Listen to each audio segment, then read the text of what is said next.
নমস্কার।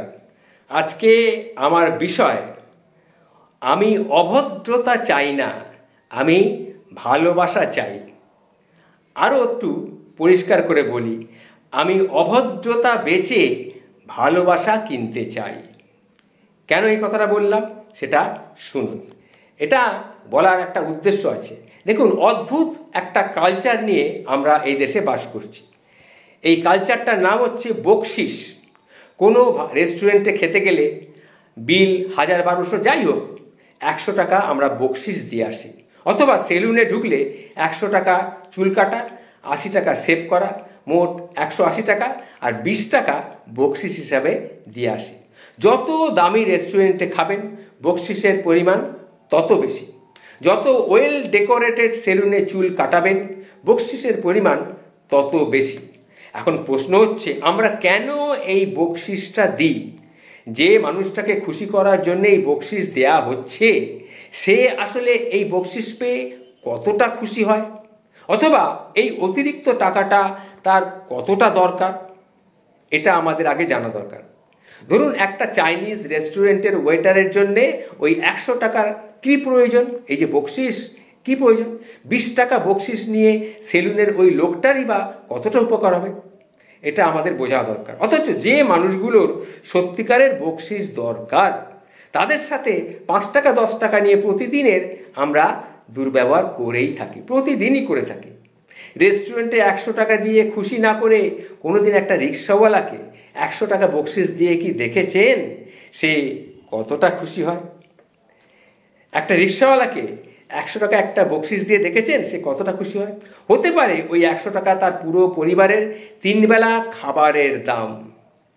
নামি দামি হোটেলে 200 টাকা না দিয়ে আপনি যদি ওই লোকটাকে, রোদের মধ্যে যে লোকটা ফেরি করে বেড়াচ্ছে, তাকে যদি কিছুটা বেশি দেন, ধরুন কোনো জিনিস কিনলেন, যে ফেরি করে বেড়াচ্ছে সেটার দাম 100 টাকা, তাকে আপনি 150 টাকা যদি দিলেন এবং তাকে বললেন ঠিক আছে তোমাকে আর দিতে হবে না, এই যে কথাগুলো, এটা যদি বকশিস নাও বলেন, এটা কিন্তু বকশিসের মধ্যেই পড়ে, তাহলে তার অনুভূতিটা কেমন হয়?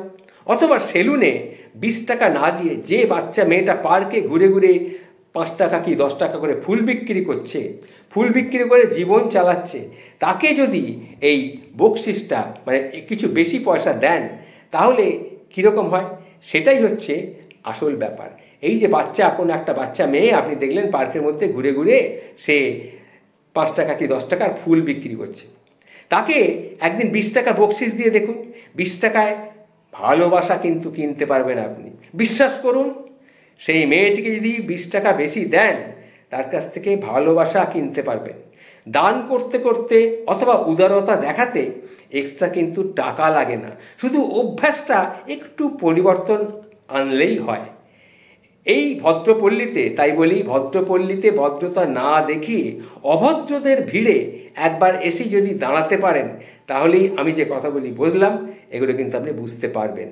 থাকুক পড়ে ওই ভদ্রলোকদের ভদ্রতা, আমি আমার অভদ্রতা বেচেই ভালোবাসা কিনতে চাই। এটাই হচ্ছে, প্রথমেই আমি বলেছিলাম, এই হচ্ছে আমার কথা, আমি অভদ্রতা বেচে ভালোবাসা কিনতে চাই।